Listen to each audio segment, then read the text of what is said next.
अगर हो गया 12th में फेल तो दूसरा पटा लूंगी। इसीलिए बोलता हूँ क्लास 12th में अच्छे से पढ़ लो, मन लगा के पढ़ लो। और ये जो 5 नंबर का क्वेश्चन जो कि फिक्स है, या तो इसका न्यूमेरिकल आएगा या तो इसका डेरिवेशन आएगा। नस्ट इक्वेशन सबसे ज्यादा इंपॉर्टेंट है क्लास 12th केमिस्ट्री के लिए, ठीक है। तो इसको पढ़ के जरूर जाना, ठीक है।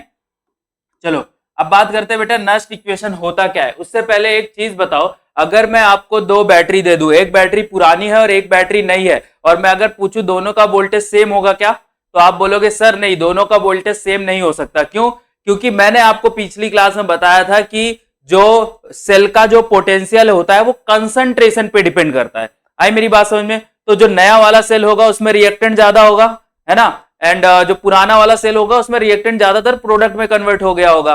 तो आप बोलोगे सर दोनों सेल का जो वोल्टेज है वो क्या होगा, डिफरेंट होगा। आई मेरी बात समझ में?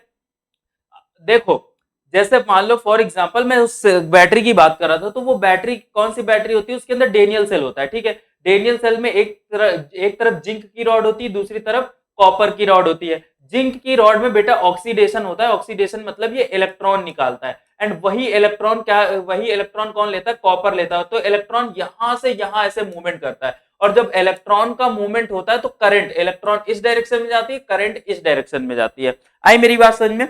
एंड जो उसका वोल्टेज है वो यहाँ पे उस वोल्ट मीटर उसको क्या करता है, रिकॉर्ड करता है। तो अगर मैं पूछूं ये जो वोल्टेज है एक्चुअली में क्या है, ये आपका इलेक्ट्रोड पोटेंशियल है। ये आपका क्या है, इलेक्ट्रोड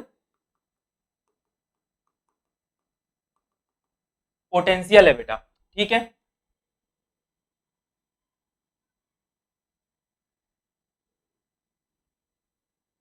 समझो मेरी बात, इलेक्ट्रोड पोटेंशियल ये आप बताएगा। ये जो इलेक्ट्रोड पोटेंशियल है ये दो चीजों का डिफरेंस है। किसका किसका?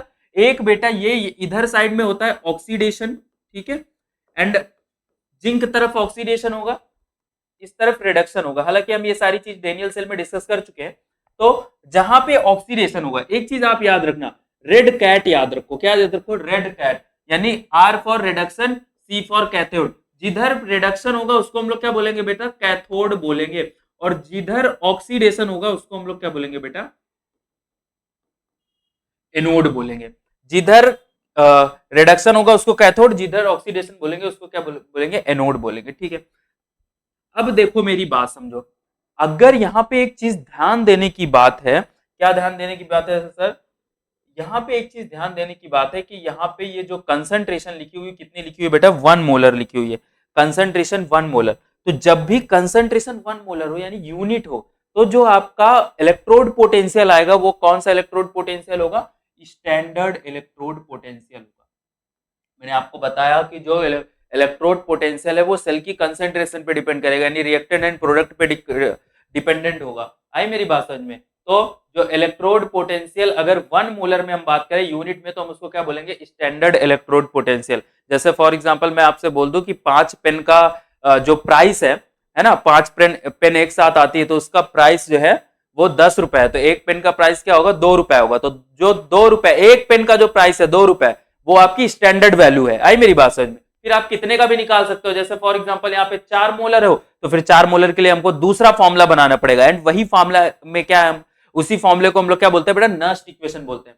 आई मेरी बात समझ में? तो स्टैंडर्ड इलेक्ट्रोड पोटेंशियल पता चला।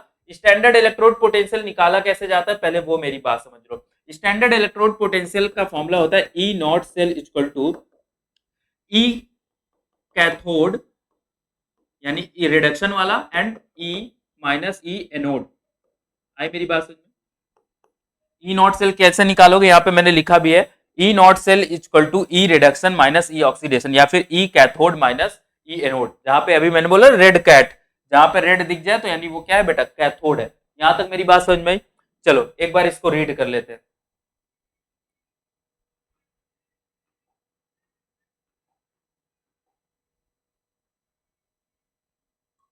देखिए क्या लिखा है यहाँ पे, बोल रहा है कि Nernst equation enables the determination of cell potential.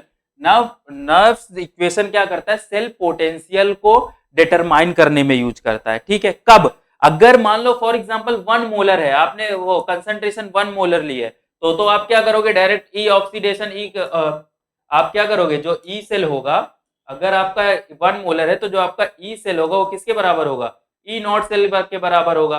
कहने का मतलब अगर आपने ई नॉट सेल निकाल लिया, ई नॉट सेल कैसे निकालोगे, इस फॉर्मूले से, है ना, तो आपको ऐसे निकालोगे। बट अगर मैं कह दूं इसकी कंसंट्रेशन 1 मोलर नहीं है, कुछ और है, तो हमको किसके कैसे हम सेल पोटेंशियल निकालेंगे, बाय नर्स्ट इक्वेशन। आई मेरी बात समझ में? तो Nernst equation enables the determination of cell potential under non standard condition. जब नॉन स्टैंडर्ड कंडीशन होगी यानी 1 मोलर नहीं होगा, ठीक है। स्टैंडर्ड कंडीशन क्या है कि 1 मोलर आपका कंसंट्रेशन हो, ठीक है, टेम्परेचर आपका 300 केल्विन हो, है ना, प्रेशर ऐसे ही सारी की सारी स्टैंडर्ड कंडीशन होनी चाहिए, ठीक है।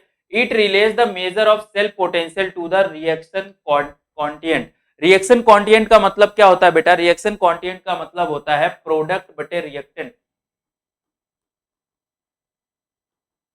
ठीक है। इसको हम लोग क्या बोलते हैं? रिएक्शन कॉन्टिएंट बोलते हैं। आई मेरी बात समझ में? तो जो सेल पोटेंशियल है उसको किससे रिलेट करा गया है? जो कंसंट्रेशन प्रोडक्ट और रिएक्टेंट की है उससे रिलेट किया गया है। आई मेरी बात समझ में? चलिए, रिएक्शन कॉन्टिएंट को किससे डिनोट करोगे आप लोग? क्यू से डिनोट करोगे। And allow the accurate determination of equilibrium constant. और हमको क्या करता है? इक्विलिब्रियम कांस्टेंट को डिटरमाइन करने में भी हेल्प करता है। कौन? Nernst equation. तो ये जो बात है आप नर्स्ट इक्वेशन के सिग्निफिकेंट में भी लिख सकते हो, ठीक है। आई मेरी बात समझ में? चलिए, अब फिर मैं क्या कह रहा था कि Nernst equation is derived from the standard change. हम नर्स्ट इक्वेशन को हमेशा किससे डिराइव करते हैं? स्टैंडर्ड चेंज, या फिर ई मतलब आप बोल सकते हो ई नॉट से हम उसको रिलेट करते हैं, ठीक है। उसके बाद अगर आपको ई नॉट निकालना आता है यानी स्टैंडर्ड इलेक्ट्रोड पोटेंशियल निकालना आता है, एक चीज आप समझ लो, गिब्स एनर्जी बेटा समझ लो, गिब्स एनर्जी समझ लो। जैसे फॉर एग्जांपल मैं कह दूं कि मान लो फॉर एग्जांपल ये पहाड़ है, ठीक है, एंड इस पहाड़ पे ये पत्थर लटका हुआ है, ठीक है। मैं कह दूं कि मैं कह दूं बच्चा ये आग नीचे गिरेगा, ठीक है, मैंने बोल दिया कि नीचे गिरेगा। बट आप बोलोगे सर नहीं गिरेगा। ये तब तक नहीं गिरेगा जब तक इसमें क्या नहीं लगाएंगे? कोई एनर्जी नहीं लगाएंगे। वैसे ही बैटरी के अंदर भी होता है, बैटरी के अंदर भी होता है, वो तब तक उसमें केमिकल रिएक्शन नहीं होती, तब तक वो रिएक्शन नहीं होगी जब तक कि उसमें क्या ना दिया जाए? एनर्जी ना दिया जाए। और कौन सी एनर्जी? Gibbs free energy. कौन सी एनर्जी? Gibbs free energy. यानी रिएक्शन को रन होने के लिए एक एनर्जी की जरूरत पड़ती है जिसको हम लोग क्या बोलते हैं? गिब्स फ्री एनर्जी बोलते हैं। इसको हम किससे रिप्रेजेंट करेंगे बेटा? डेल्टा जी से। एक चीज आप मेरी, डेल्टा जी है वो किस पे रिलेट कर रहा है? इलेक्ट्रोड पोटेंशियल या फिर सेल पोटेंशियल पे रिलेट कर रहा है, ठीक है। फॉर्मूला एक्चुअल में क्या होता है? स्टैंडर्ड कंडीशन, स्टैंडर्ड नहीं, नॉर्मल कंडीशन में माइनस का एन एफ ई होता है, ठीक है। बट अगर स्टैंडर्ड कंडीशन में बात करें तो ये डेल्टा जी की जगह क्या हो जाएगा? Delta G not and minus का एन एफ, ये तो सेम रहेगा, एंड ई की जगह स्टैंडर्ड आ जाएगा, standard electrode potential E nought आ जाएगा। आप लोग के बार बार दिमाग में आता है कि सर स्टैंडर्ड क्या होता है? स्टैंडर्ड मतलब स्टैंडर्ड कंडीशन, यानी आपका कंसंट्रेशन क्या हो? 1 मोलर हो, एंड टेम्परेचर आपका क्या हो? 298 केल्विन हो, है ना। ये मेरी बात याद रखना, यानी 298 केल्विन यानी 25 डिग्री सेल्सियस वो आपका स्टैंडर्ड टेम्परेचर माना जाता है। इस टेम्परेचर में जो इलेक्ट्रोड पोटेंशियल आएगा वो आपका ई नॉट होगा, एंड उसके थ्रू जो क्योंकि इलेक्ट्रोड पोटेंशियल जी पे रिलेट करता है, तो उसके थ्रू जो जी निकालोगे वो आपका क्या हो जाएगा? डेल्टा जी नॉट आ जाएगा। आई मेरी बात समझ में? उसी चीज को आप लोग यहाँ पे रीड कर सकते हैं। क्या रीड करना है कि जो आपका डेल्टा जी है वो रिलेट करता है ई में, ठीक है। Under a general condition formula क्या हो जाएगा? Delta G equal to minus का एन एफ ई, है ना। जब एन जहां पे एन क्या होता है बेटा? नंबर ऑफ इलेक्ट्रॉन ट्रांसफर, यानी कितने इलेक्ट्रॉन ट्रांसफर हुए। जैसे यहाँ पे हम देखें तो इलेक्ट्रॉन कितने ट्रांसफर हुए बेटा? 2 इलेक्ट्रॉन। तो यहाँ पे एन कितना हो जाएगा बेटा? 2 हो जाएगा। यहाँ पे 2 इलेक्ट्रॉन ऐसे ट्रांसफर हो रहे हैं ना, तो एन क्या है? Number of electron. एफ यहाँ पे फैराडे कांस्टेंट होता है, इसकी वैल्यू क्या होती है? 96,500। फैराडे कांस्टेंट का मतलब होता है 1 मोल इलेक्ट्रॉन का चार्ज। बताओ, ठीक है ना। 1 इलेक्ट्रॉन का चार्ज तो कितना होता है? 1 इलेक्ट्रॉन का चार्ज 1.6 इंटू 10 की पावर माइनस 19। बट 1 मोल में कितने इलेक्ट्रॉन होते हैं? तो 1 मोल में आपके एन नॉट हो जाएंगे। जब आप इससे मल्टीप्लाई करते हो तब आपका आता है 96,500। तो ये आपका क्या होता है? फैराडे कांस्टेंट होता है। आई मेरी बात समझ में? ई आपका क्या है? पोटेंशियल डिफरेंस है। बट आप स्टैंडर्ड कंडीशन में इसी चीजों को देखते हो तो आपका delta G not equal to क्या आ जाएगा? माइनस का एन एफ ई नॉट। ये दोनों चीजें याद रखो, delta G and delta G not. क्यों याद रखो? क्योंकि आगे हम इसका यूज करने वाले हैं। सर कहाँ यूज करेंगे? तो यहाँ पे यूज करेंगे। एक सेकंड रुकिएगा। यहाँ पे देखो, हम डेरिवेशन में आ जाते हैं। नस्ट इक्वेशन कैसे डिराइव हुआ वो देख लेते हैं, ठीक है। नेक्स्ट इक्वेशन कैसे डिराइव होगा, थर्मोडायनेमिक्स का बेटा एक थर्मोडायनेमिक्स से एक फॉर्मूला निकल के आता है, क्या, delta G equal to delta G not plus R T L N Q. ये आपको कुछ करना नहीं, आपको बता देना है कि from thermodynamics delta G equal to क्या होता है, delta G not plus R T L N Q. तो मैंने डेल्टा जी की वैल्यू क्या बताई, माइनस का N F E, delta G not की क्या बताई, minus N F E not. अब कहो सर आर क्या है, तो आर आपका क्या होता है, यूनिवर्सल गैस कांस्टेंट, इसकी वैल्यू होती है 8.314।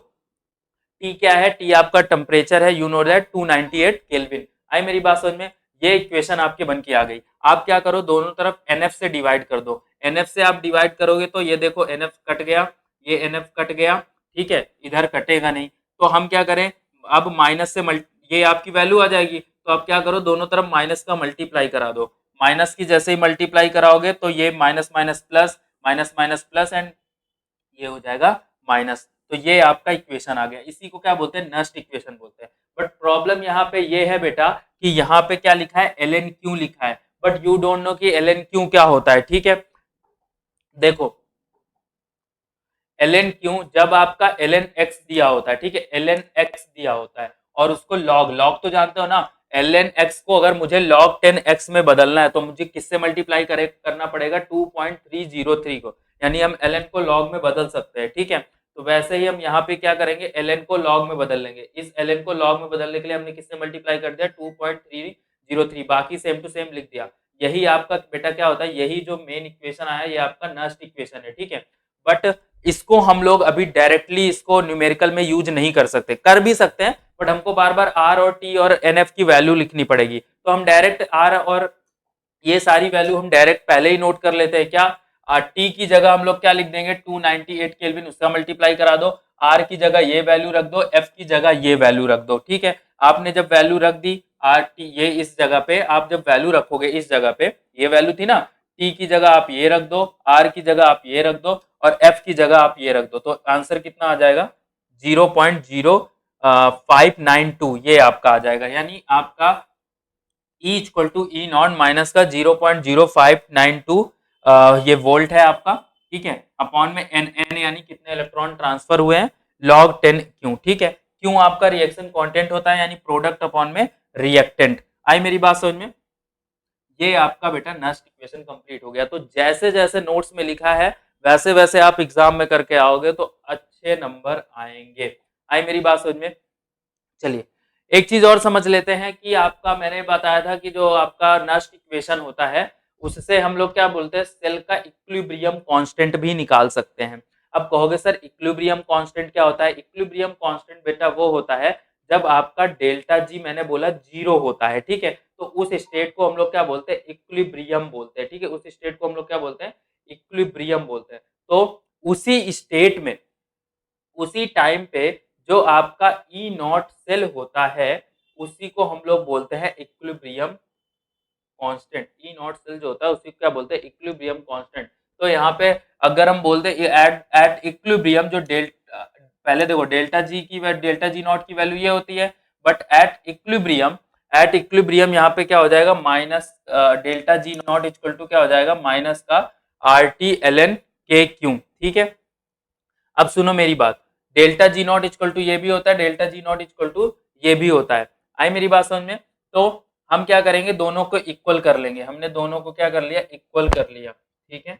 दोनों को इक्वल करने के बाद एक चीज मैंने यहाँ पे गड़बड़ है, ई नॉट सेल नहीं होगा एक्चुअली में, जो क्यू होता है रिएक्शन कोएफिशिएंट वो बराबर हो जाता है के, ठीक है, यानी जो क्यू होगा वो बराबर हो जाता है किसके, इक्विलिब्रियम कांस्टेंट के। तो हमने बोला कि सर जो डेल्टा जी नॉट होता है वो माइनस का आर टी क्यों ये भी होता है, तो क्यों की जगह आपका क्या आ जाएगा, इक्विलिब्रियम के टाइम पे के क्यों आ जाएगा। तो यहाँ से ये आया है, दोनों को हमने इक्वल कर दिया। जैसे हम दोनों को इक्वल करेंगे अब यहाँ से आप ई नॉट सेल को निकाल सकते हैं, एन एफ उधर चला जाएगा, ठीक है। तो ये आपका बेटा क्या आ गया, दोनों में रिलेशन आ गया।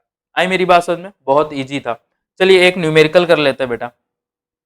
न्यूमेरिकल लगाने से पहले आपको कुछ लॉग की वैल्यू याद होनी चाहिए, मतलब 10 तक याद कर लो, 10 से ही सारे न्यूमेरिकल लग जाएंगे। अभी हम लगा के भी देखेंगे, ठीक है, बहुत इजी तरीका है बेटा। लॉग 1 की वैल्यू कितनी होती है बेटा, 0, याद ही है। लॉग 10 की वैल्यू कितनी होती है, 1, ये याद ही है। दो चीजें याद हो गई। लॉग 2 की वैल्यू याद करो 0.3, log 2 की वैल्यू कितनी बेटा 0.3, तो 2 के बाद 4 में आ जाओ तो 0.6, 4 के बाद अपना 8 में आ जाओ तो 0.9, ये याद हो गया। जैसे ये 2 से 2 4 8 का, तो आप 3 6 9 ऐसे याद कर सकते हो ना, डबल हो रहा है ना, 3 का पहले 3 का डबल है ना, फिर 3 से 3 का मल्टीप्लाई ऐसे है ना, ऐसे करके ये याद हो जाएगा। ये इतनी वैल्यूज याद हो गई। फिर 3 का याद रखो 0.47, 5 का याद रखो 0.69 है ना, 6 का तुरंत याद होता है 0.77 एंड 7 का क्या हो जाएगा 0.84, 9 का तुरंत याद होगा, 9 से बस याद रखो 0.95 है ना। याद करना पड़ेगा, कुछ केवल 4-5 की वैल्यूज आपको याद करने पड़ेंगे, बाकी तो आप लोग को पहले से याद होगी। जो मैथ वाले बच्चे उनको तो याद ही रहता है, बायो वाले बच्चों के लिए थोड़ा मुश्किल होता है। ठीक है, चलिए एक क्वेश्चन लगा लेते हैं, ये क्वेश्चन बहुत ज्यादा इंपॉर्टेंट है। क्या बोला है, calculate the EMF of the following cell writing the cell reaction. ठीक है, पहली बात तो ये क्वेश्चन कहाँ पे आया, 2024 में यूपी बोर्ड में पूछा गया, कॉम्पिटेंसी बेस्ड क्वेश्चन भी है ये आपका, है ना, 5 मार्क्स के लिए हमेशा आता है। ठीक है, तो आपको यहाँ पे देखो की इन्फॉर्मेशन, यानी की इन्फॉर्मेशन जो आपका गिवन है ना, वो इस स्लाइड ने पहले निकाल के रखा गया है। ठीक है, तो गिवन में आपको क्या दिया गया है, सबसे पहले आपकी सेल रिएक्शन दी है ना, तो आप लोगों को दिया गया है E not Cu plus 2 Cu, वो आपका दिया गया है 0.34। ठीक है, ई नॉट Ag प्लस से Ag, वो आपको दिया गया है कितना 0.80। हमको इससे लेना देना नहीं है, हमको इससे लेना देना है कि हम कैसे निकालेंगे अपना ई नॉट। तो हमने बोला कि बेटा ई नॉट निकालने का फॉर्मूला ये है, ई कैथोड माइनस ई एनोड, यही फॉर्मूला बताया है ना, मेरी बात समझो। अब देखो इसमें से कौन सा कैथोड है कौन सा एनोड है कैसे पता चलेगा, बेटा ये Cu से Cu+2 में जा रहा है, यानी इसने क्या करा है बेटा, 2 इलेक्ट्रॉन यहाँ पे निकाल दिए है ना, तो जिसने 2 इलेक्ट्रॉन निकाले हैं, यहाँ पे ऑक्सीडेशन नंबर क्या हो रहा है, यहाँ पे इसका बढ़ रहा है, तो इसने क्या करा है, इसका बेटा ऑक्सीडेशन हो रहा है, Cu का क्या हो रहा है यहाँ पे ऑक्सीडेशन हो रहा है, एंड दूसरे वाले का क्या होगा, सीधी सी बात है क्या होगा, रिडक्शन होगा, है ना। तो मैं यहाँ पे क्या लिख दूंगा, ई नॉट कैथोड, मैंने बोला था ना कैट फॉर रेड, तो यानी ये आपका आ जाएगा 0.80 एंड ये आपकी वैल्यू माइनस की क्या हो जाएगी 0.34 है ना। जब आप इसको घटाओगे कितना आ जाएगा, ये आ गया आपका 6 एंड 7 - 3 ये आपका आ गया 4, यानी 0.46 ये आपका आ गया। सबसे पहले हमको ये निकालना होगा, इसको निकालने के बाद जो हमारा फॉर्मूला हो जाएगा वो आपका ये हो जाएगा, नेक्स्ट इक्वेशन से E equal to E not cell minus का 0.0592 अपान में n एंड लॉग प्रोडक्ट का कंसंट्रेशन अपॉन में रिएक्टेंट का कंसंट्रेशन। आई मेरी बात समझ में, तो E इक्वल टू आपको यही सेल का ईएमएफ निकालना है, तो आपने ई नॉट कितना निकाला बेटा 0.46 निकाला, ठीक है, माइनस, ठीक है, 0.592 अपॉन में n। अब यहाँ पे देखो कितने इलेक्ट्रॉन ट्रांसफर हो रहे हैं, तो यहाँ पे बेटा जो इलेक्ट्रॉन ट्रांसफर हो रहे हैं वो एक्चुअली में कितने हैं बेटा, यहाँ पे 2 इलेक्ट्रॉन है ना, 2 इलेक्ट्रॉन ट्रांसफर हो रहे हैं। आई मेरी बात समझ में, तो यहाँ पे आप अपॉन में कितना लिखोगे 2 लॉग प्रोडक्ट का कंसंट्रेशन क्या है। अब देखो इसमें प्रोडक्ट क्या है रिएक्टेंट क्या है कैसे पता लगाओगे, आपको रिएक्शन लिखनी पड़ेगी, क्या Cu है, Cu+2 में जा रहा है, ठीक है, तो ये इधर आपका क्या हो गया प्रोडक्ट हो गया, Ag प्लस था, ठीक है, Ag प्लस था, Ag में जा रहा है, ठीक है, तो इसका क्या हो रहा था रिडक्शन हो रहा था। आई मेरी बात समझ में, तो ये जब Cu+2 की कंसंट्रेशन दी हुई है वो किधर दी हुई इधर, यानी वो रिएक्टेंट है, Cu+2 की 1 मोलर दी है ना, यानी ये आपका रिएक्टेंट है, एंड Ag की भी क्या दी है 1 मोलर, यानी वो आपकी क्या प्रोडक्ट है, तो आप क्या बस करोगे 1/1 हो जाएगा।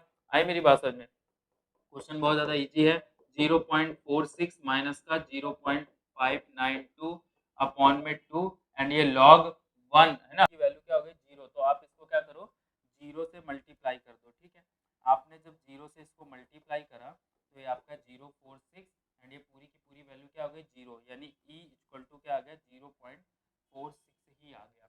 यही आपका क्या हो जाएगा बेटा, आंसर हो जाएगा। आई मेरी बात समझ में?